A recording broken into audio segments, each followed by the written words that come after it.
nderuar shikues mirëmbrëma, jemi sot në emisionin e ditës sën, si zakonisht.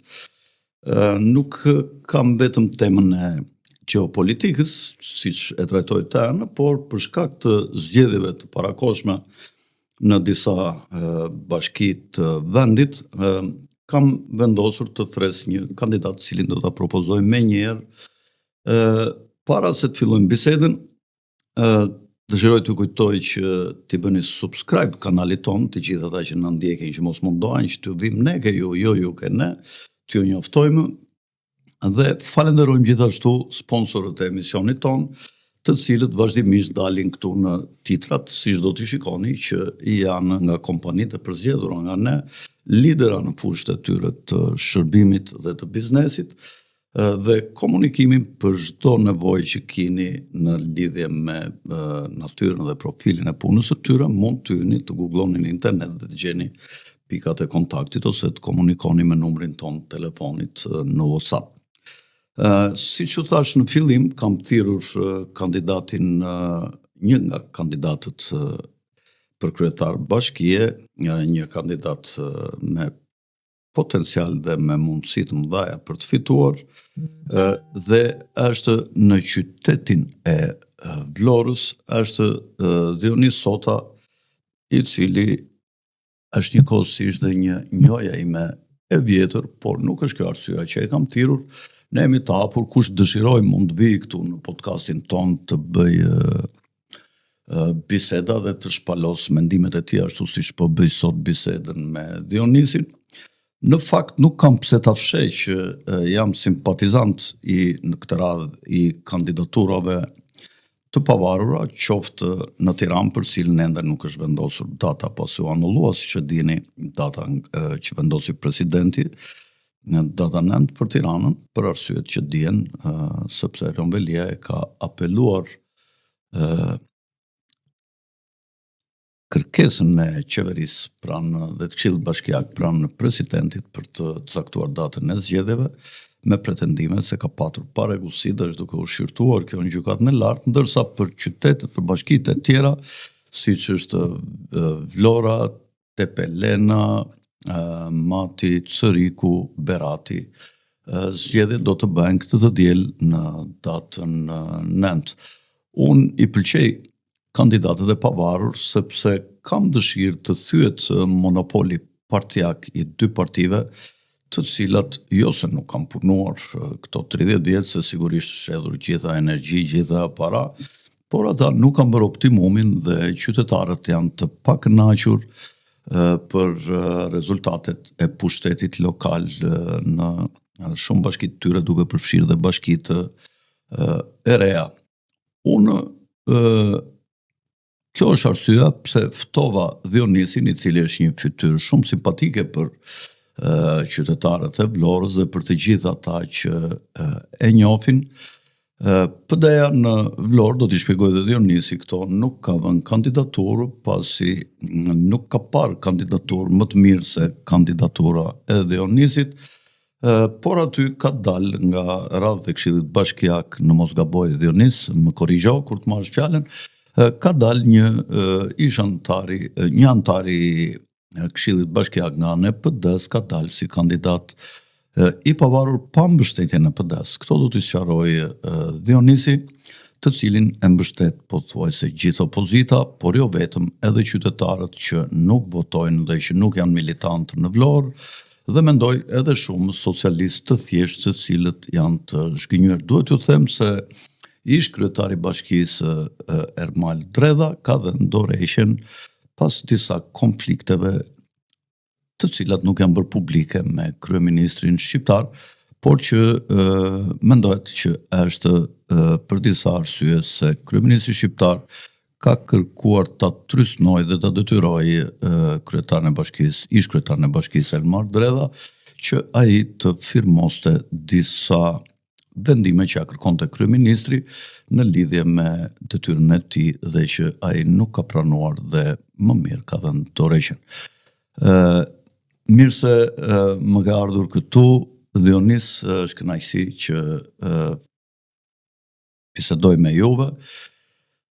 Pas kësaj apje paksa të gjatë që unë bëra, tash i kini fjallën të flisni për disa çështje, të flisni pak për biografin tuaj. Kush jeni ju për ata që s'ju njohin, për qytetarët e Vlorës ose për ata që kanë miq në Vlorë dhe që e ndjekin këtë emision, për miqtë e podcastit tonë Okul, për subscriberat, të cilët mund të ndikojnë pas kësaj bisede ke njerëzit dhe ke miqtë e tyre dhe të orientojnë ata që të bëjmë votimin më të mirë, që sigurisht votimi më i mirë do të jetë emri juaj. Më bëni pak biografin tuaj dhe arsyen pse vendosët që të kandidonit dhe jashtë të dyja siglave, të dyja partive të mëdha politike. Atëherë pikë së pari, faleminderit Fredi për këtë ftesë, e vlerësoj jashtëzakonisht shumë. Ne na bashkon pasioni edhe për leximin jashtëzakonisht shumë dhe një botkuptim i lirë, i cili është i shëndetshëm në shoqërinë shqiptare. Pjesë nga e cila pretendoj që vi dhe unë e them gjithmonë që njeriu kufit dhe limitet e tij ja vendos vetes. Do me thënë, një njeri nuk mund të eci përtej atyre kufive që ja vendos vetes. Dhe unë në këtë drejtim kam qenë gjithmonë një njeri që përveç Zotit si limit, mendoj që të gjithë njerëzit, duke lexuar dhe historitë dhe biografitë e të gjithë njerëzve që në lashtësi dhe deri më sot, e kanë sjellë zhvillimin duke mos patur limite brenda ligjit kuptohet, brenda normave njerëzore dhe kryesisht brenda ligjeve të Zotit, të cilat për mendimin tim janë të shëndetshme të krijuesit ton të madh. Unë jam një djalë i Vlorës, i lindur në vitin 1980, i një brezi që unë do të thosha i ruajmë parimet me shumë i quajmë shumë të rëndësishme ruajtjet e parimeve familjare dhe shoqërore dhe gjithë shoqëria e atëshme, ne her pas here bëjmë takime dhe sot e kësaj dite të gjithë siç kemi qenë atëherë.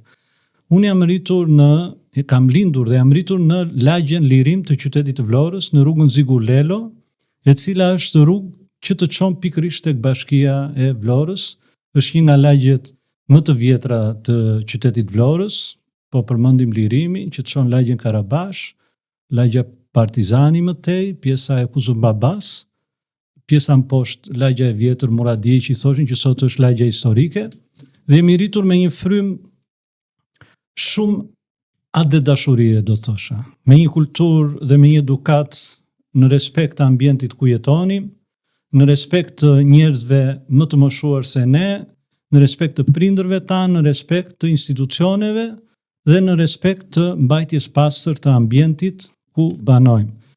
Dhe do të thosha që këto kanë qenë gjëra të shëndetshme për fëmijërinë dhe duke u rritur më tej, unë kam qenë një njeri jashtëzakonisht shumë kurioz dhe si të gjithë fëmijët, besoj që gjyshrit janë gjëja më e shenjtë dhe më e dashur. Unë mezi prisja që të veja në pushimet shkollore tek gjyshrit e mi, nga i cili mbaj mend me shumë nostalgji gjyshin. Ku i ke pasur gjyshit? Në Risili.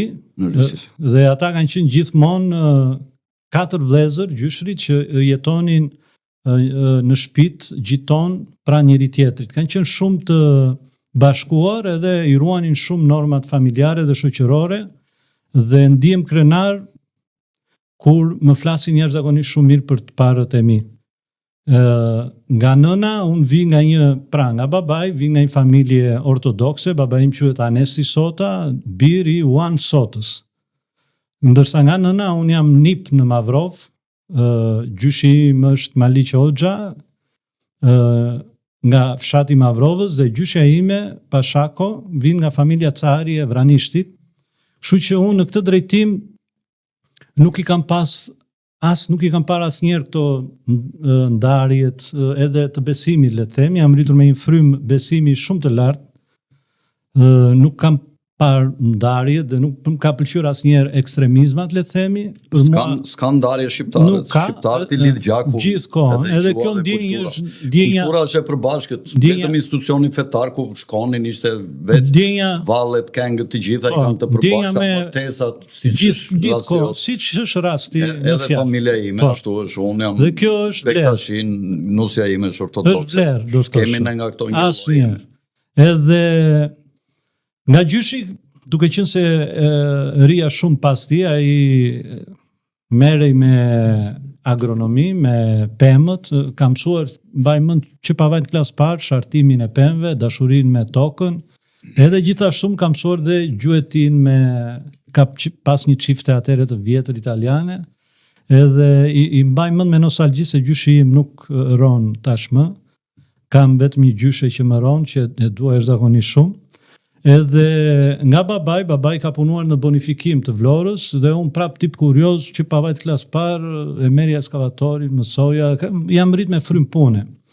Më pas jemi rrit me një shoqëri shumë të virtytshme, do të thosha, të cilët gjej rastin të i përshëndes, ne flasim e komunikojmë gjithmonë. Jam rrit në një lagje ku, siç thash dhe më përpara, kultura, edukata dhe parimet kanë qenë shumë të shenjta.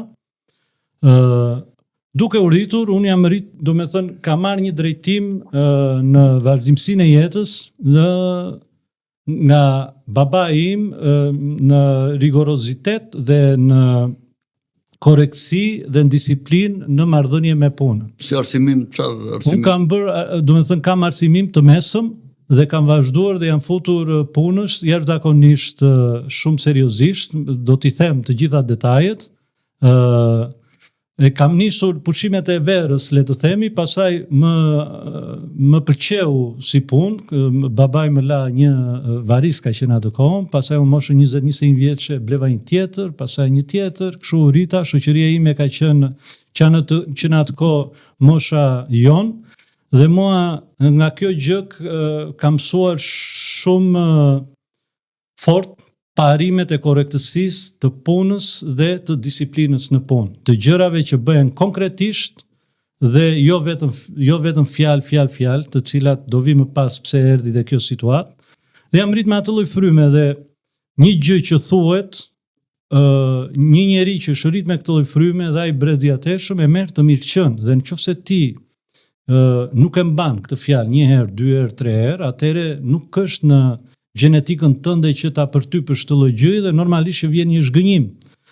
Njerëzit e punës, të korrekcisë dhe të produktivitetit në jetën e tyre janë mësuar që nëse themi sot do të bëjmë këtë punë dhe do ta çojmë deri në fund, ajo punë duhet të përfundojë. Ndryshe i bie që kemi një shoqëri të pashëndetshme, gënjeshtrat janë të papranueshme, njerëzit e thjesht gjithmonë pjesë nga e cila dhe unë jam shoqëruar jashtëzakonisht shumë, dëshirojnë fjalë konkrete, punë konkrete, madje unë jam mësuar që më parë të bëj punën, pastaj të them fjalën, sepse eci jashtëzakonisht shumë shpejt në aksion, në punë. Më pas jam marrë me importin e verërave, gjë që e di edhe ti.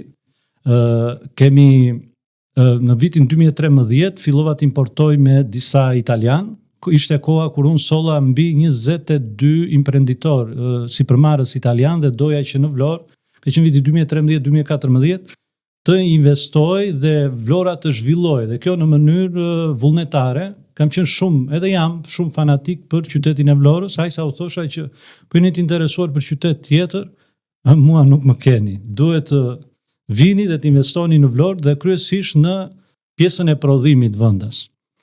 I solla atëherë, kryem disa takime në atë kohë, edhe duhet falenderoj në atë kohë ka qenë Çim Selami, që ne edhe u lidhëm dhe i mikpriti, bëm ato takimet tona, por burokracitë e tepërta bën që kjo gjëja mos të realizoj. Pra ata nuk ishin mësuar që të vinin edhe të jepnin këto kafet që nuk është në psikologjinë e investitorëve të huaj europian aty ku ne do vejmë.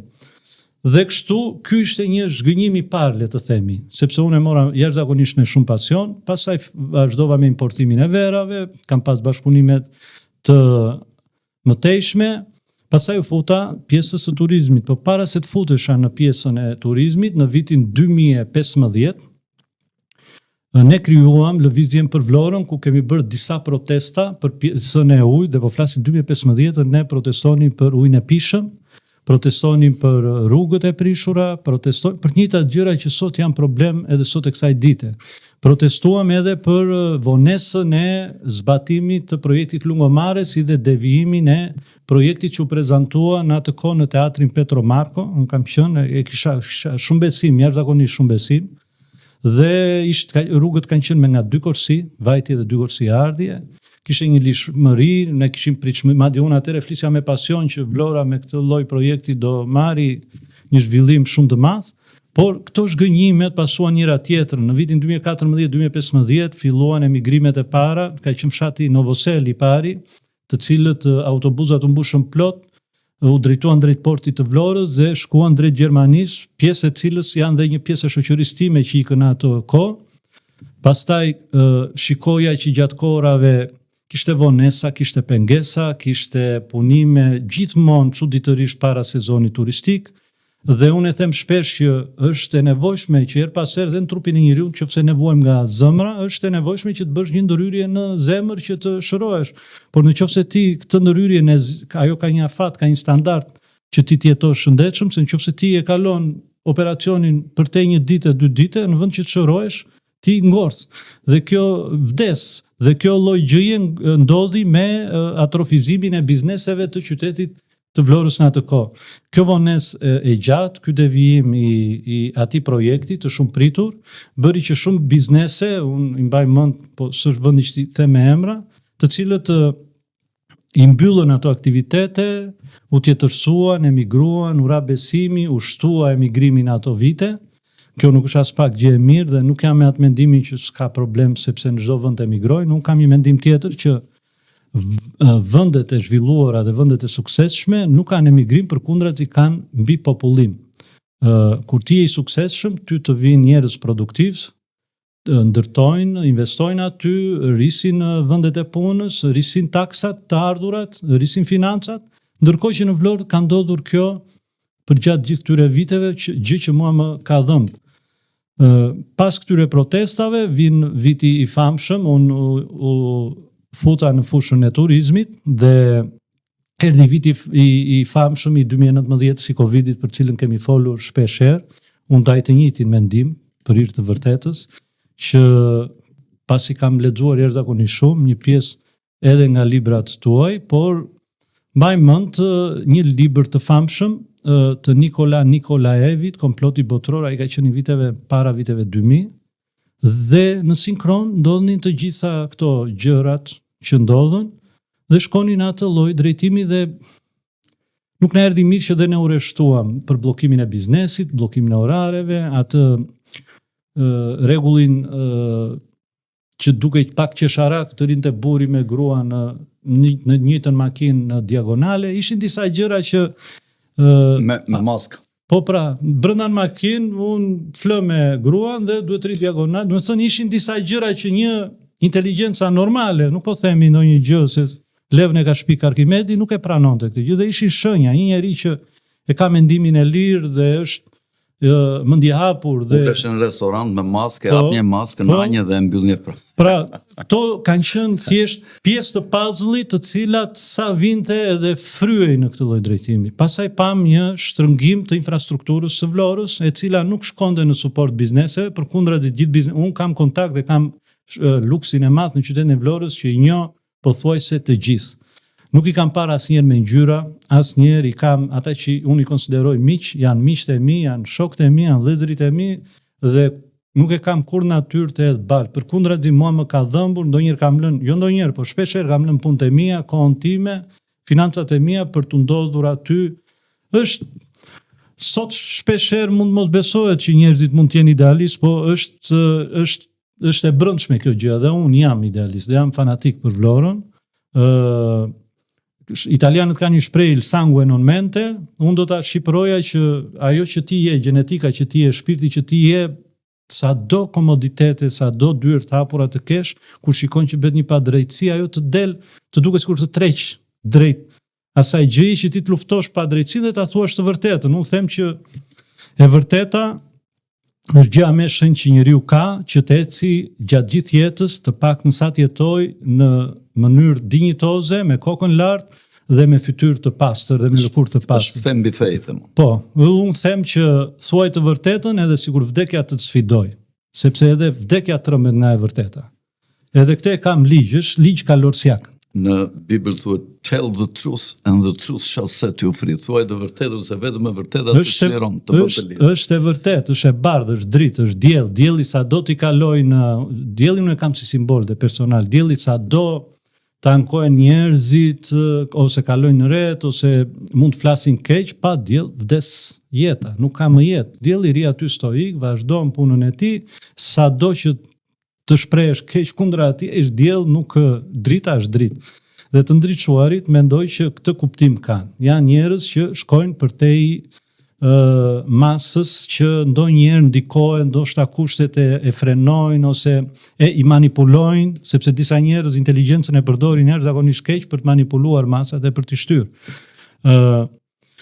U impenjova jashtëzakonisht, doja të thosha që dhe televizja për Vlorën mbasi organizuam më zgjodhë. Nuk është unë s'kam dashur kur të jem një njeri dhe kjo është ironi e jetës, nuk kam dashur kur të jem para, gjithmonë kam ndihmuar njerëz, po nuk e kam pas kur këtë qasjen që të jem të dal. Por prapë them që kjo është gjë që është e shkruar, themi ne, po është e keni gjenetik, vjen shumë të natyrshme. Më caktuan dhe unë sfidën nuk i kthem kur pas, se më duket si frikë. E the limite nuk va, kështu që dhe te shoqata arta, kështu u krijuo, u mblodhëm, i mblodha gjithë, blam një organizim që ndriteshim gjithë se ishte problem për gjithë kjo gjë. Menduam që të bënim një deklarat, pas atij organizimi thanë të gjithë një zëri, gjithë bizneset që dil ti dhe na përfaqëso, dhe kjo gjëja erdhi kështu natyrshëm dhe gjithmonë kështu ka ecur natyrshëm, jo vetëm këto, po edhe raste të tjera. Unë kam pas pasion edhe pikturën, po s'kam kohë që të merrem, edhe piktura ka një gjë që të bën, kam pas profesor Koço Zhezh në atë kohë, edhe piktura ka një sekret që piktura e mirëfillt, që ti kur të mbarosh pikturën, edhe një detaj të vogël duhet ta bojatisësh me ngjyrën, e sikur ti e bardh, ti duhet çdo detaj ta kesh të përfunduar, të bën vetë detajist në kompleksicitet dhe të rrit dhe fantazin, krijimtarin, gjë që unë e shikoj të rinj pak i shikoj të çmotivuar, u ka humbur dhe e i di dhe arsyet pse ka ndodhur kjo. Sepse sot po ti thuash një të riu që shiko, në këtë moment ne do të financojmë tot lek, po themi fjala bie 1 milion euro.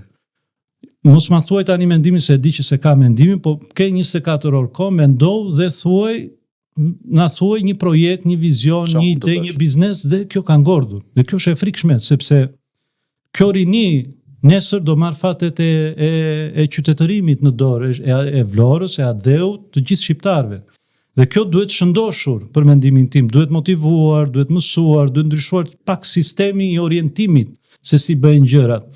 Dhe unë jam një njeri që flë zakonisht 4 orë në ditë, më zë gjumi shumë vonë sepse lexoj, kam etje për të lexuar, për të mësuar, për të studiuar, për të analizuar çfarë po ndodh, si po ndodh, studioj shumë makrofinancën, pjesën që ti ke folur për kriptovalutën, e kam studiuar që në 2016 dhe kam thënë që përfundimisht e ardhmja është digitalizimi komplet i gjithë financës botërore, dhe këto kam lexuar gjithë librat e shenjtë, pa i bërë dallim, dhe puzzle-i lidhet shumë bukur. Dhe në librat e shenjtë ke profecinë dhe në Bibël, po edhe në librat kuranor, që thonë që nesër pas nesër do të ketë një shenjë, siç e thua, në dorën e djathtë ose në ballë. Ky është QR kodi.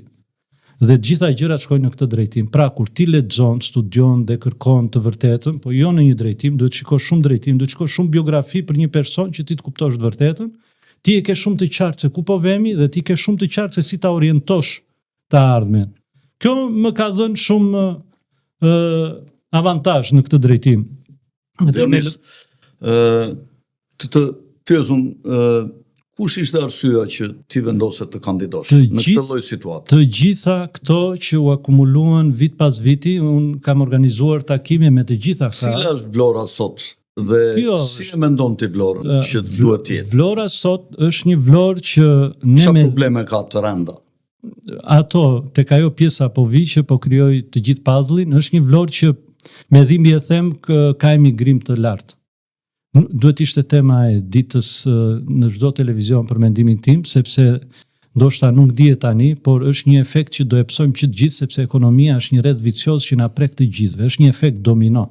Në qoftë se ne bëjmë si, është një anekdot me gomarin që kafshonte ujku. Në qoftë se ne bëjmë si gomari që gomarin po e kafshonte ujku dhe gomari mbyllte sytë dhe thoshte jam në ëndër edhe nuk donte ta besonte, po. Në fakt ai po e hante. Dhe në qoftë se ashtu si shëndeti dhe doktori është më e mirë që të ta kapi paraprit pjesën e sëmundjes, siç e ka Japonia në përgjithësi, që e shikon problemin para se sa të vi. Ka profilaksi. Po pra, dhe jo pasi ka ndodhur. Parandalim. Kjo është inteligjenca, them unë, e vendeve të zhvilluar, të cilët shikojnë dhe projektojnë të ardhmen duke parë të tashmen se ku po vemi.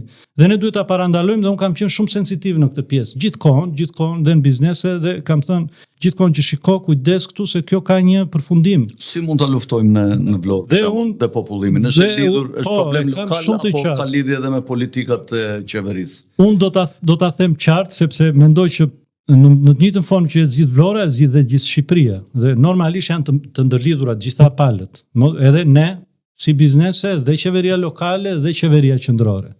Pra ne jemi një organizëm që nuk mund të funksionoj pa një dorë, pa një sy, pa një vesh, pa një këmbë, jemi një organizëm perfekt. Një mozaik që na duhen të gjithë dhe mos harrojmë kur që ne jemi vëllezër shqiptar, edhe këtë gjën duhet ta përforcojmë dhe nuk duhet të lejojmë në asnjë mënyrë që të futet virusi për çaje sundo. Unë këtë e kam pas me shpirt, duhet të jemi një.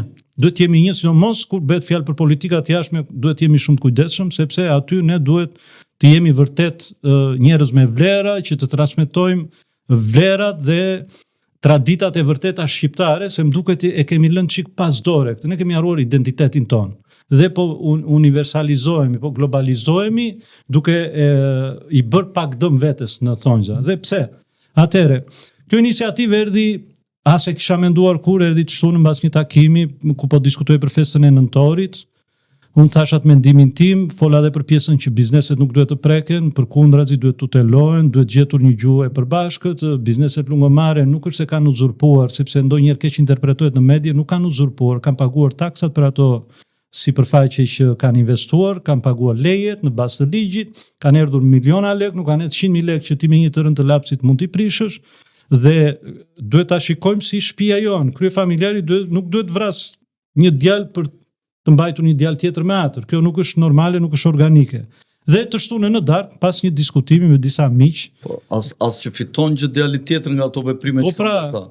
Se ta sjellë si vandale, mendoj unë, kanë prishur kot edhe përsëri territorin nuk e kanë trazuar. Atëherë, unë e kam shumë kanë prishur xhamet anësore, që ishin estetike, kanë prishur në do ta them të gjithë këtë pjesë sepse i kanë bërë dhe çfarë problematike ka, unë po flas për Vlorën, do fokusojmë për Vlorën, pavarësisht e di sepse kemi krijuar ato grupet e gjithë biznesit, gjithë Shqipërinë, turizmit. Ne jemi në sinkron gjatë gjithë kohës, kemi krijuar grupet tona, unë kam krijuar grupin e madh në Vlorë, edhe atë me institucionet, kemi komunikim shumë transparent në kohë reale, dhe unë analizoj kështu. Në momentin që godet biznesi, ke godit vetveten, ke godit ekonomin, ose në rastin më të keq, gjë që unë s'dua ta mendoj, ka një skem që ti do të godasësh këtë lloj dhe do të devijosh interesat diku tjetër, sepse s'ka rrugë tjetër kur shikojmë që në Vlorë po ngushtojnë rrugët, ndërkohë që Napoleon Bonaparte ka bërë një revolucion në vitet 1800, ka zgjeruar rrugët duke sakrifikuar disa shtëpi atëherë dhe i ka zgjeruar dhe rrugët e Parisit vazhdojnë sot e kësaj dite të jenë të gjëra në atë lloj drejtimi. Pra, nuk mund të ketë biznes të frytshëm, të suksesshëm, produktiv, nëse ti nuk i bën akseset e duhura për të qarkulluar lishëm, për të parkuar, ndërkohë që Vlora ka pas rrugë të gjëra dhe trotuare të gjëra. Mos është dhe kjo një nga ato projektet për të larguar shqiptarët, ngushtimi i rrugëve që njerëzit të rinë gjatë në trafik, të harxojnë karburant, të harxojnë kohë dhe të mërziten nga jeta në Shqipëri. Po them mendimin tim të pastër si e mendoj unë. Qofsha i gabuar, por mendoj se i analizoj gjërat shumë në detaj, teleshikuesit let më korrigjojnë. Rrugët e Vlorës kanë qenë të gjëra, kanë qenë të qarkullueshme, trotuarët kanë qenë të gjerë, kanë qenë të gjelbëruara. Nuk them se nuk duhen investime, duhen, por investimet duhen në drejtim të suportit të ekonomisë së qytetit. Në qoftë se ekonomia e qytetit cënohet, nuk kemi çfarë duam atë lloj projekti. Projekti duhet jetë në suport të ekonomisë dhe të familjarëve të çdo vlonjati. Do fokusojmë te Vlora, por kur them të çdo vlonjati, them të çdo shqiptari. Lagjet e thella të Vlorës janë të lëna pas dore. Kjo ndërhyrja e usjellësit është bërë në një mënyrë masakruese, do të thosha, sepse unë vi nga ajo fushë, siç ta thash, dhe ka një standard pune. Në qoftë se ti bën një ndërhyrje kaq të thellë në qytetin e Vlorës, dhe janë bërë disa ndërhyrje dhe janë edhe qindra miliona euro për ujësjellësin dhe ne s'kemi ujë akoma dhe kjo është e papranueshme, ndërkohë që ta bësh nga e para, mund ta kërkosh dhe në ChatGPT për një qytet me 250.000 banor, duhen 70-75 milion euro. Atëherë janë shpenzuar shumë herë më shumë dhe jemi në këtë situatë sot ka diçka që nuk shkon. Një mendje shëndosh i bën analizat vet.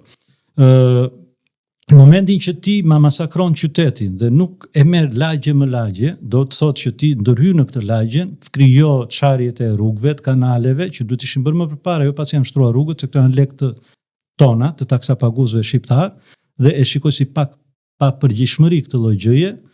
Unë me një mendje ose çdo biznes, këtë gjë nuk e bën kurrë. Pra i mendon gjërat që nga themelet, i krijon, i rindërton, shëndetshëm që me sa më pak shpenzim të jetë sa më shumë produktiv. Shikoj që kjo gjëja nuk është në përgjithësi, në përgjithësi. Dhe rentabiliteti ose efikasiteti. Mbaron një lagje, rikthen në gjendjen e mbarshme dhe vazhdon me lagjen tjetër, ndërkohë që në Vlorë është bërë kasapa në këtë drejtim. Unë e kam ngrit zërin për këtë pjesë. Qytetet e Vlorës janë të lëna mbas dore dhe unë kam një shprehje që dihet, zinxhiri është i fuqishëm aq sa hallka e tij me dobët. Dhe ne nuk mund të ndihemi krenar, nuk mund të ndihemi mirë nëse në familjen tonë të madhe një fëmijë kemi harruar atje dhe kemi lënë pas dore dhe ne ai të gëzojmë dhe të mburremi për fasadën apo për shtëpinë e bukur apo dhe ta lëmë atje tek ajo dhoma e mykur. Unë kështu e shikoj qytetin. Për mua çdo qytetar në qytetin e Vlorës është shumë i rëndësishëm dhe unë nuk ndihem mirë nëse ai komunitet atje ndihet keq.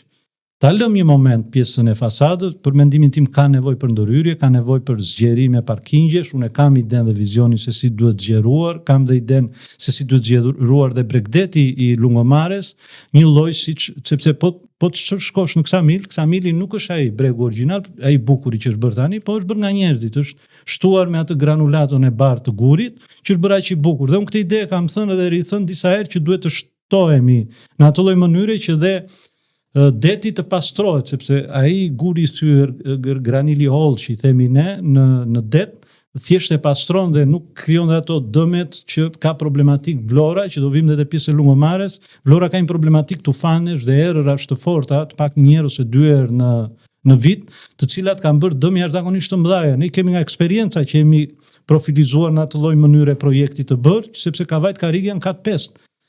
Kumi ka mbushur rrugët, ka mbush lulishtet, ndërkohë që dikur ka qenë një lulishte si brez për mbrojtjen e këtij lloji erozioni. Dhe çfarë bëm ne atëherë?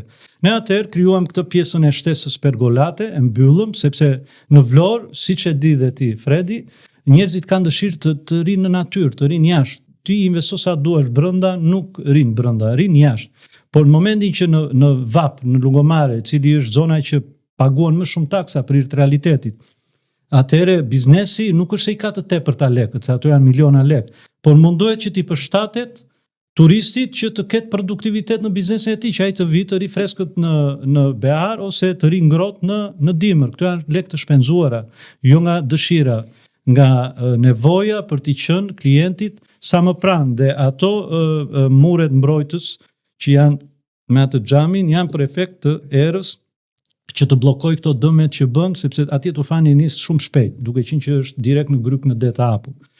jo vetëm aty, po ka pas raste që ne kemi parë, ju keni parë media, ne shkojmë në realitet që ka prishur pyllin e sodës si një lumë, i ka shtrirë pemët për tokë, aq i fortë është atje.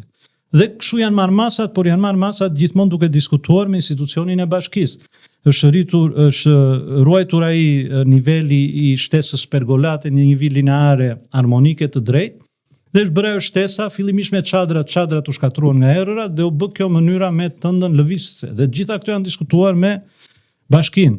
Dhe në këtë drejtim është bërë ky lloj investimi. Unë jam dakord që pjesët e korridoreve të qarkullimit të publikut, aty ku dalin hyrjet e pallateve, duhet jenë të lira, sepse qytetarët duhet kenë lirinë e tyre, por nuk është ndërhyrë shumë atje. Ato janë lëvizje 1 metër ose gjysmë metër, të cilat ne kemi rënë dakord e vetë që do të lirohen, do të hapet dhe gjithçka do të jetë në harmoni. Po të futemi brenda në qytet, në bulevard, gjysmat e bizneseve janë të rënduar nga mënyra e infrastrukturës. Nuk ka më vend ku të parkohen, ndërkohë që mund të zgjidhej një mënyrë, unë nuk e di ai projektuesi si e ka menduar, por mund të zgjidhej një mënyrë që automjetet mund të futeshin skiç dhe të kishte më shumë vend parkimi. Rruga duhet të ishte më e gjerë sepse sjell aksidente dhe më vjen keq për djalin e ri që para disa ditësh ju mori jeta në atë aksident, por ka mendimin që rrugët po të ishin më të gjera mund të evitoheshin shumë nga këto aksidente, sepse rruga është e tillë e ngushtë që ty të detyron. Aksidenti ku ndodhi? Ndodhi në bulevardin afër teatrit Petro Marko dhe ai djali kthej nga puna, një 17 vjeçar që të pikollon, nuk kam djalin 22 vjeç. Çfarë ore ishte? Ka qenë mbrëmje e vonshme rreth orës në mesnatë ose pak pas mesnate dhe ndodhi ajo tragedi që na lëndoi të gjithëve. Edhe nuk dua të bëj koment për të pjesë, është një ngjarje shumë e dhimbshme që na ka vrarë të gjithëve. Është një ngjarje që i ngushëlloi familjarët dhe jam prekur, më dhëm se shikoj djalin tim. Mua më prek edhe mënyra kur të rinjt thonë që duam të ikim nga qyteti i Vlorës, ose ka qenë momenti që edhe djali ka thënë që shiko se këtu nuk ke qa bën, edhe kjo të vret shpirtërisht. Unë vi nga një familje që me krenari e them, jam ndjer shumë mirë, më ka vibruar shpirti kur më kanë folë mirë për baban tim. Bravo, ke një baba i bekuar nga Zoti, dhe mua më ka vibruar zëmra dhe unë duaj që nesër pas nesër dhe djali tim t'i thonë këtë gjë. Dhe gjithmonë kështu kam ecur dhe kështu kam vepruar me atë shpirtin e pastër dhe të sinqert vlonjak, që duhet të bëjmë gjithçka që ta rikthejmë besimin në komunitetin e qytetit tonë. Dhe në program kam implementuar pjesën e të rinjve, të cilët me stafin duhet ta diskutojmë, unë do flas me shifra të vjetra që të jetë më e prekshme nga publiku, që mund të jetë projekt pilot 100 milion ose 200 milion lekë të vjetër, me startupe 5 milion ose 10 milion lekë të vjetër, për rinin që sjellin projekte ose plan biznesesh dhe të kenë suportin e bashkisë. Ka qenë një drejtori turizmi inekzistente ose e nëvlerësuar, do të thosha, në një cep atje në bashkinë e Vlorës, ndërkohë që ashtu siç është Pallati i Kulturës, që është një vlerë e madhe për qytetin e Vlorës, duhet të ishte edhe një drejtori turizmi e mirëfillt, e cila duhet kishte të inkorporuar një drejtori turizmi profesionale, pjesën e rinisë dhe pjesën e ambientit, të mjedisit, duhet ta kishte atje brenda dhe duhet të ketë një zyrë të veçantë për projektimet për t'i propozuar në grandet europiane. Se për shembull fjala bie nëse turizmi ka pas një buxhet prej 200 milionë ose 400 milionë në disa raste, për mendimin tim është menduar jo në mënyrë inteligjente dhe produktive, po është menduar sigur hajde kemi këtë shumën e lekëve, tani të krijojmë evente, unë kam një qasje tjetër. Ajo zyra e projektimit dhe kam një qasje që duhet dyfishuar ky buxhet në pjesën e turizmit, sepse është ekonomia më e rëndësishme në qytetin e Vlorës, dhe ajo zyra e projektimeve këto 400 apo 500 milion nesër pas nesër duhet i përkthejnë në 2 miliard lekë, duke propozuar projekte në këto grandet europiane të mirëfillta, të cilat ofrojnë deri në 70% të vlerës, sepse ne jemi në fazat që jemi duke hyrë në komunitetin evropian dhe duhet i shfrytëzojmë në mënyrën sa më inteligjente dhe produktive këto. Dhe nga ana tjetër, edhe pjesën e rinisë ne duhet ta mësojmë dhe ta orientojmë se ku janë. Bashkia vet, kjo drejtori duhet të bëjë një planifikim dhe të bizneseve dhe mos t'i lërë si jetim. duhet t'i orientojnë në kulinarin tradicionale, duhet t'i drejtojnë në mënyrën e të bërit turizëm, duhet të bëj takime dhe trajnime të disa hershme në vit për profesionalizmin dhe standardin që kërkon Bashkimi Evropian, po qoftë edhe ka menduar që të bëhen të paktën 5 ose 6 marrje pjesë në panajiret më të famshme në botë sot. Dhe këtu unë i kam quajtur ambasador të Vlorës, të turizmit, antarët e komunitetit të biznesit të turizmit, të cilët duhet marrin pjesë dhe të promovojnë sa më shumë qytetin pa u lodhur, qytetin e Vlorës, dhe këtu bashkia do të jetë bashkë me këto biznese. Gjithashtu duhet ketë 12 evente të ndryshme në qytetin e Vlorës, duke filluar që nga festa tradicionale, duke përfunduar te muaji nëntorit në cilin jemi, i cili duhet kthehet i gjithë në muaj festiv, sepse rezulton që muaji nëntorit në të gjithë botën është muaj më i ulët turistik në të gjithë botën. Atëherë ne jemi me fat në qytetin e Vlorës që kemi një festë kombëtare që duhet të ftojmë të gjithë kryetarët e bashkive atë ditë dhe duhet të kthehet në një zëmër të Shqipërisë e cila feston dhe kujton sakrificën e të parëve tanë të cilët kanë derdhur gjak, nuk është se kanë lozur me pafka. Është një histori që duhet shkund mbar shqiptarin. Dhe është një histori që ecën deri thellë në rrënjët e Skënderbeut. Pra, unë jam për pjesën që identitetin ne duhet ta forcojmë, identitetin shqiptar, identitetin vlonjat, pastaj kemi pjesën si zgjerohet turizmi 12 mujor.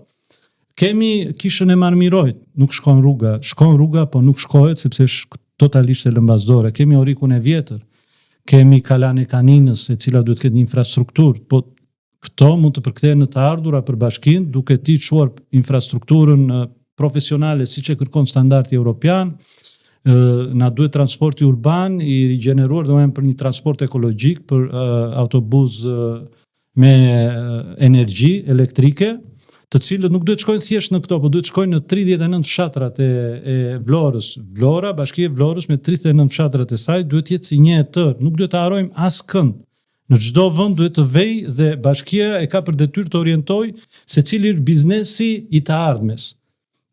Dhe nga të gjitha analizat, nga të gjitha takimet, nga të gjitha diskutimet që kemi bërë me kolegë jashtë kufive, sidomos në Greqi, në Itali dhe në Zvicër, edhe në Francë, projekcioni, profili më i suksesshëm është ai i agroturizmit i terroir, e kam francezët, domethënë një zonë e caktuar duhet promovoj traditën e saj, ushqimin, historinë, kulturën e saj, që ai turisti të ketë çfarë të mbajë mend. Se nëse ne jemi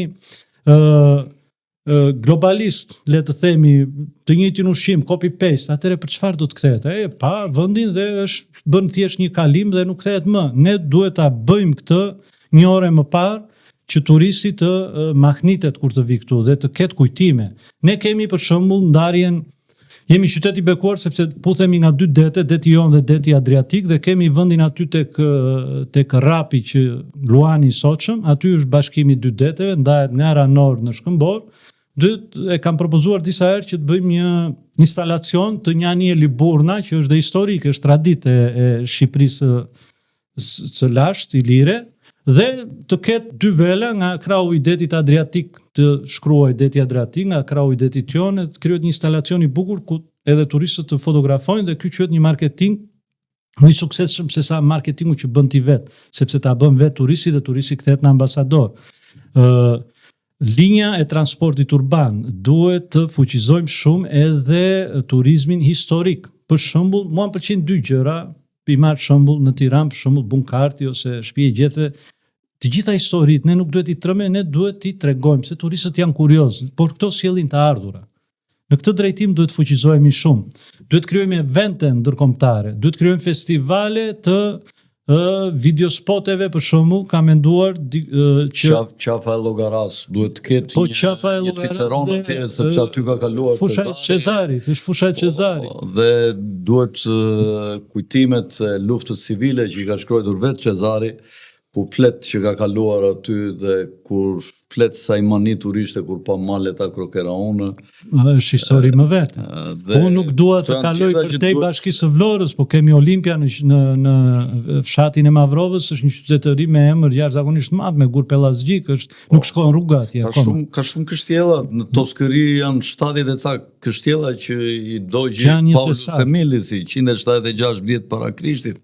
Është kjo Amante, Amonica, që duhet të jenë pika atraksion turistik, ato kanë shumë histori se çfarë mund të tregosh. Ne këto në bashki ka menduar që të bëj një web digital të implementuar me inteligjencën artificiale ku jo vetëm ju keni dhe i marrën apo është më vetë? Jo, ne ndajemi tek llogaraj, tek ura e palacës.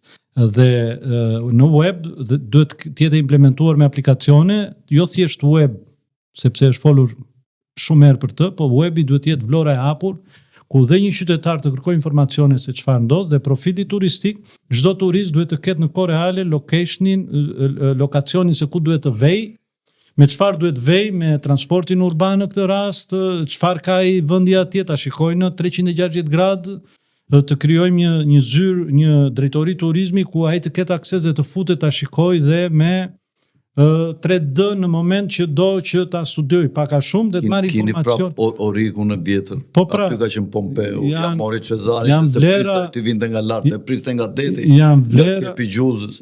Duhet një Cicerona dhe të u tregoj.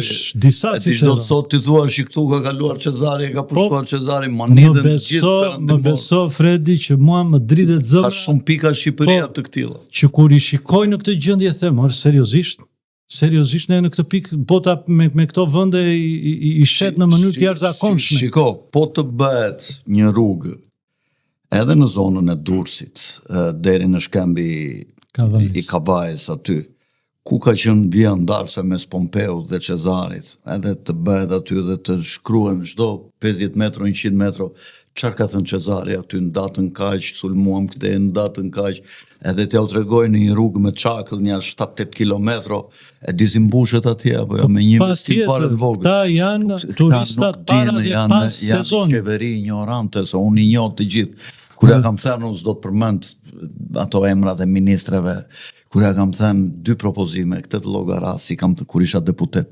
I thash dhe një propozim tjetër në fushën aty ku ndahet Devolli me Korçën, është një fshat aty Vranisht. Përpara Vranishtit ka luftuar një nga generalet e babait të Aleksandrit të Madh Filipit, Klitin, mos gaboj, i cili ka luftuar me mbretin Bardyl.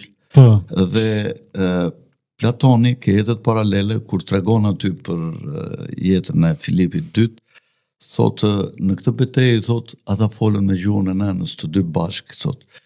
Po Bardyl demonstruat hapur fare se çka kuptim ka. Bardyl, ylli i bardh, yll, bardh, yll. Po, sepse kuptimi i fjalës. Dhe Bardyli thotë ky ishte i moshuar, ndoshta ke 80 vjet, po ishte i mbajtur. Edhe i thotë që të mos vriten, thotë sa vëllezër me njëri tjetrin, thotë ushtarët e të dy krave, hajde të luftojmë ne të dy, thotë të bëjmë një dy luftim, thotë, dhe të bëhet vullneti atij që fiton, thotë. E i thotë ky si mund të luftosh ti me mua, i thotë ti mezi qëndron në kal, thotë, e i thotë ky hajde ta provosh. Edhe tregon dhe betejën se si është brar Bardyli. Po këto janë histori të mëdha, kupton, që ti ka bota që i lexojnë në të gjitha shkollat në Perëndim që në të duhet ta promovojmë. Të duhet ta promovojmë. Na ka mbytur ignoranca në këtë vend. Bën ministra kulture, njerëz që kanë lexuar një libër. Le ta ndriçojmë ne si puna e diellit, le të vazhdojnë ret do hapen herët avon nga dielli dhe unë këtë parim kam pas gjithkohën, nuk merrem me. Më vjen keq që kanë një nivel të caktuar, por le të ndriçojmë. Do të thënë unë jam i mendimit që ashtu siç funksionon dielli për tokën që është burimi i jetës, ashtu duhet funksionojnë dhe njerëzit e mirë, duhet të ndriçojnë dhe ata do ndërgjegjësohen ose vetë masa do i lënë hije sepse e dim që në fund dielli dhe drita do të çajnë dhe do të ecin. Unë këtë besim dhe mendim e kam të pakthyeshëm dhe nuk jam lodhur kurrë në këtë lloj. Dionis, kush janë kandidatët potencial që janë përballë teje? besoj që është një femër e Partisë Socialiste, s'po më kujtohet e Po, është një kandidate femër kësaj radhe. Ka qenë deputete kjo? Bruna Mersini ka qenë drejtoreshe e Spitalit të Vlorës, kandidoi, mori pjesë në zgjedhjet e 11 majit dhe u bë deputete e Partisë Socialiste dhe kësaj radhe la mandatin e deputetit për të bërë kryetare bashkie. Unë nuk e kam garën me personat, të jemi sinqert, nuk e kam garën sepse qyteti më njeh mua, një kandidatët. Gara është thjesht me mekanizmin. Gjithkohë në Vlorë ka qenë thjesht një garë mekanizmash. Dhe i bëj thirrje të gjithë qytetarëve që të mendojnë për të ardhmen e fëmijëve të tyre, për një kandidat i cili do të lë shpirtin për qytetin e Vlorës, me vepra, jo me fjalë, nuk më pëlqejnë shumë fjalët, dhe vetë gjatësia e mandatit, që është, prandaj janë zgjedhje të pjesshme, është 1 vit e gjysmë. 1 vit e gjysmë do të thotë një kontratë mirëbesimi. Është një kohë që ti mund të tregosh dhe Vlora mund të zgjedhë ndryshimin dhe të thotë dale pak, sepse deri tani jemi zhgënjur dhe janë të zhgënjur totalisht. Ta provojmë çik këtë zgjedhje. Këshilli bashkiak dominohet nga e majta. Këshilli bashkiak dominohet nga e majta, por në momentin që unë fitoj, do të thotë që vullneti... Ke frikë se mos të sabotojnë në punë për buxhetin, për... Nuk e kam, unë s'kam asnjëherë frikë se ka gjithmonë zgjidhje. Unë jam me mendimin që gjithmonë ka një zgjidhje. Inteligjenca prevalon përtej masës. Mos kujto ti se janë trembur edhe Rama dhe Berisha nga kandidimi tënd. Jo vetëm tënd, edhe në Tiranë këtu ai Florbina edhe në disa vende në këto bashkitë e tjera tash që mos gjatemi ka kandidat pavarur. Po. Është edhe janë të fuqishëm, edhe në disa nga këto bashki opozita duke parë që ka një mërzitje nga elektorati me këto partit për shkak se ato punojnë më shumë me militantët e tyre se sa me të gjithë qytetarët, duke i parë në mënyrë të barabartë dhe pa pasur tutel nga mazhoranca, nga opozita, duke qenë të lirshëm dhe duke pasur si nort të punës së tyre vetëm ligjin dhe të mirën e qytetarëve dhe nderin e vet dhe emrin e vet të cilin ata duan ta lënë, këta mund të jenë të shqetësuar sepse nesër këta si bien dot telefonit të marrin ty të thonë alo. Po Leonis, shikoj çikta që dërgova dhe mbyllja punën. Jo, unë hyra sepse pash këtë formulë, në kushte tjera nuk mendoj se do të kisha hyrë dhe është Zoti ai që i kombinon gjërat në mënyrë të tillë që të ndodhin gjëra. Se opozita të kanë mbështetur sepse është dobët në Vlorë. Po, unë kam një mendim, janë 2 mendime. Një mendim është... E ndjen mbështetjen e tyre apo... Po, e kanë shprehur mbështetjen... Apo vetëm me fjalë. Ke ndonjë lloj bashkëpunimi për shembull me ta për të marrë atë elektoratin që ka opozita? Më kanë premtuar bashkëpunim të plot pa asnjë kompromis dhe unë aty të them të drejtën kam parë disa persona, nuk do doja të përdorja emra që janë vërtet shumë punëtor, që i veçohen vetë nga... Po, ti ke ngritur stafin tënd që është për te opozitës. Unë kam bërë disa takime që më takon sepse mora një mbështetje dhe kur tjetrin mbështet ti do ja përdor në majtat janë afruar njerëz të zhgënjur. Po këto janë pjesë të strategjisë. Ka atëre, ja ç'a ndodh. Ndoshta Partia Demokratike nuk e pat arsyeshme të dilte këto zgjedhje, duke qenë se koha është e shkurtër. Mua më pëlqen vetëm një mendim që është për të vlerësuar hapja. Do të thënë hapja drejt shoqërisë civile, e shikoj si një diçka demokratike. Dikush mund ta interpretojë që o që ndorë se nuk ja dilnin dot, por dikush mund ta interpretojë dhe si një test, do thosha që si e pranon hapjen në këtë lloj forme shoqëria dhe masa. Unë në këto gjëra që është para, Partia Demokratike ende nuk është e përgatitur për të fituar në disa bastionet forta të majtës. Dhe ka menduar që në rast se del djalë të thonë jemi ne këtu. Në rast se del vajzë, pra unë basin kandidatët e pavarur që ata kanë mbështetur, atëherë do thonë që po t'ishim ne do kishim fituar, po ja u treguam luajal me shoqërinë civile dhe shoqëria civile ja dështoi. Atëherë për të qenë të sinqert, prandaj njerëzit duhet të votojnë me zyrtësi, i kanë parë partitë politike dhe duhet ju thonë një fuck you dhe të votojnë për kandidatët e pavarur. Unë po që isha votues do votoja për kandidatët e pavarur. Si për ty që fole dhe u referove disa herë në fjalën tënde Zotit, ashtu si dhe për Florin me cilin nuk jam dakord se Flori thot unë jam ateist, kupton gjë që unë nuk e mbështes dhe nuk do shta ka bërë gabime, kam qenë dhe unë, po jo, zgjedhja e tij, kupton. Po gjithsesi këta duen qarë, e të thot njërë elektorati mos na ruani trapin, se cini vetëm ju, jemi dhe ne këtu, jemi dhe ne populli që na kini shkelur me këmbë gjithë këto 35 vjetë, edhe votoni për djemtë që nuk ka kusht ju telefonoj. Është mesazh i fortë dhe shans që populli, në këtë rast populli qytetarët e Vlorës, të thonë një mesazh shumë të fortë që shiko, vërtet ju jeni ata që keni bërë, keni orientuar, jepni komanda dhe jepni drejtimet, por në qytetin e Vlorës, shiko se vendos qytetari Vlorës, vendos Vlonjati, dhe ky mesazh është vetëm i shëndetshëm, për një vit e gjysmë qoftë, është shumë i shëndetshëm sepse ul pak atë arrogancën, do të thosha, ul pak me këmbë në tokë, të dyja krahët, i bën të reflektojnë dhe reflektimi është gjithmonë i shëndetshëm dhe unë jam me parimin që mbi pushteti është gjithmonë i dëmshëm. Edhe vetë opozitës i bën mirë që të ketë një balancë qoftë edhe me opozitën. Por në këtë rast është shansi i madh që populli të japi drejtim dhe të jap mesazhin e fortë që shiko sepse ne jemi me vlonjatët, jemi me birin ton, jemi me njerëzit e tanë, jemi me ata që vërtet punojnë në qytetin e Vlorës dhe jeni ju që duhet t'i thërisni pak mendjes, të uleni me këmbë në tokë dhe të ndryshoni këtë lloj sjellje dhe këtë lloj qasje, sepse gjërat mund të ndryshojnë shumë shpejt, ashtu sikundër ka pasur perandori dhe janë rrëzuar për gabime jo shumë të ngjajshme. Janë bazat kryesore që ngrihet një perandori, janë e para njërë është njeriu që vjen nga populli, që ka një pasion, ka një ideal, ka një dashuri të theksuar, është më i guximshëm nga të tjerët. E dyta, fillon dhe fuqizohet kultura, fillon e fuqizohet teknologjia, zhvillimi ushtarak në atë kohë, zhvillohet shteti juridik, shteti, ligjet e shtetit, zhvillohet financa e atij shteti,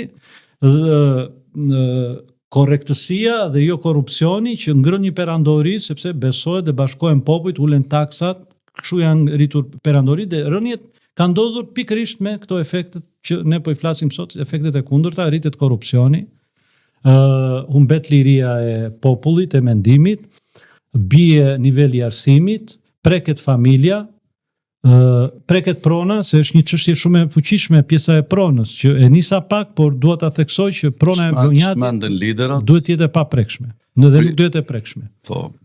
Mirë, Dionis, qofse s'ke ndonjë gjë tjetër, them ta mbyllim se aty ka për të folur pa fund. Ka shumë, por nuk bëj ftesë të gjithë bashkëqytetarëve të mi Vlonjat dhe të gjithë fshatrave, të 39 fshatrave, unë një jashtëzakonisht një pjesë shumë të madhe, që kemi në dorë që të bëjmë për një vit e gjysmë, qoftë kjo edhe si një kontratë mirëbesimi, por unë e kam me besim të plotë që për një vit e gjysmë ne do të bëjmë sa për 2 mandate, për pjesën e Këshillit Bashkiak, i njoh të gjithë.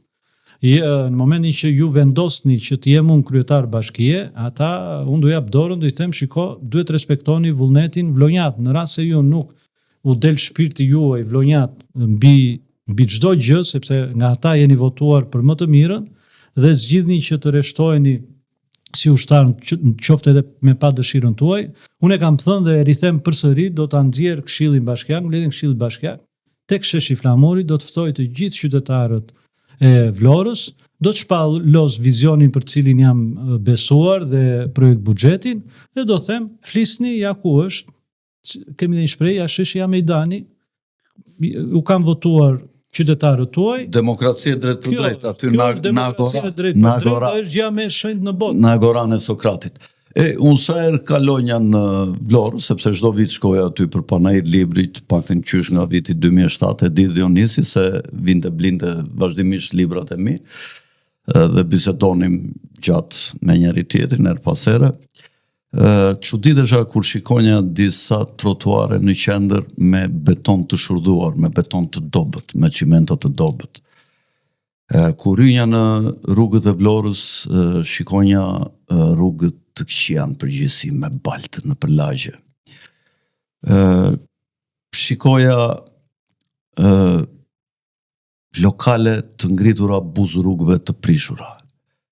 Dhe mendonja, me gjithë ta turistë që vinë këtu, në gjithë të vite, po të kishte pasur disa drejtuesa lokal që e kishin dashur Vlorën, këto trotuare duhet ishin të lara me flori, me gjitha ato taksa, me gjitha ato tatime, me gjitha ato inflacion të madh parash që sjellin turistët për momentet të shkurtra. Dhe Vlora ka qenë një start ekonomik shumë i fuqishëm për gjithë Shqipërinë. Me atë plazhin e vjetër të parregulluar, ande që është perli gjithi me gjitha të rrerë të madhe, me derdhje ujëra të zezash në det që e ndotnin detin për të vendosur disa tubo rreth e rrotull detit me disa pika pastrimi të ujit dhe të filtrimit të ujrave të papastra të zeza, siç e ka gjithë bota që ti nxjerrësh ujë për të pirë.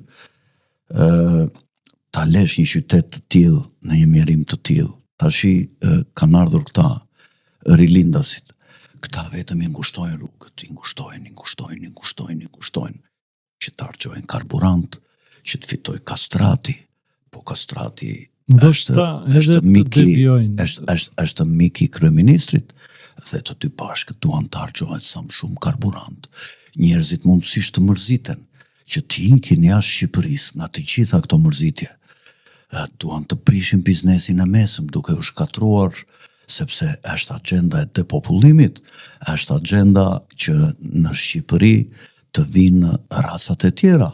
Atë që s'na e ka bërë dot pushtuesi ndër shekuj me armë dhe me forcë, të na e bëjnë sot me këto agendat e këtyre leftistëve. Prandaj popull, zgjoni, nuk ka këtu të majt të djathtë. Këtu ka je shqiptari mirë dhe je shqiptari zgjuar, apo je shqiptari lik dhe je shqiptar budalla që s'punon për fëmijët e tu. Largoni nga militantizmi politik. Thojni fuck you politikës në zgjedhjet lokale. Zgjidhni djalin tuaj më të mirë dhe jo ata që i shpëton shura kur i bie telefoni i liderit. Nga Unor Frecako, natën e mirë dhe mirupafshim. Faleminderit që të kisha. Faleminderit, Fredi. E vlerësoj shumë.